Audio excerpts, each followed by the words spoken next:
We're here to talk about my crazy uncle, Nam June Paik. Nam June Paik is the founder of video art. What is video art? It is using television as a canvas. He saw it as a two-way communication where you could do things with the screen, alter its images, and he was a real technology visionary. He envisioned an age where everybody had their own TV channels, which is YouTube. Now there are hundreds and hundreds of millions of TV channels. He is one of the 5 or 6 most influential artists post-1950. This is according to museums such as Tate Modern or the Guggenheim, because he was not just a genius artist, he influenced the flow of art.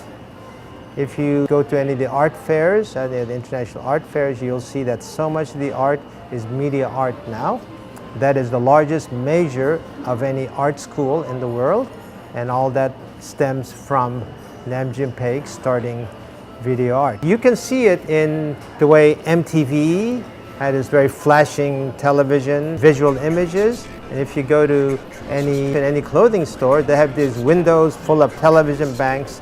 So they have copied his style. Before the advent of a lot of technology, all that was a very new look. Nam June Paik was not just a video artist.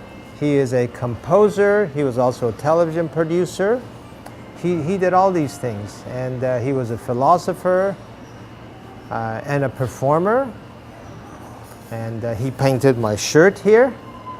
This was my shirt, and now it's an art object, I guess.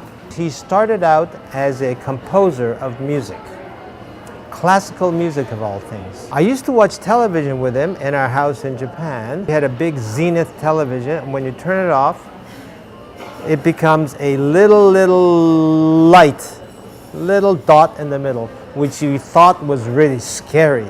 Maybe he was fascinated by things like that. And he decided you could make art out of that. And he decided that when he went to Germany, he went to study music in Germany and came out of Germany as a video artist. In 1974, he coined the term information superhighway in a grant application to the Rockefeller Brothers Fund in New York City. And he foresaw that the computer, that technology would really make the world a global village. And hence his most famous video is called Global Groove. All the avant-garde thinkers of his days, he was a protege of John Cage. Everybody was a protege of, the super intellectual John Cage. And then he was friends and collaborators with dancers like Merce Cunningham, all these people. He was very good friends with Christo and Jean-Claude, the artists who rap everything, and Yoko Ono, of course, people like that, and just a lot of artists of his days. He is so witty, he is so smart, he is so approachable intellectually. He talks to everybody. He makes no differentiation whether he's talking to Andy Warhol or to somebody who's going to shine his shoes.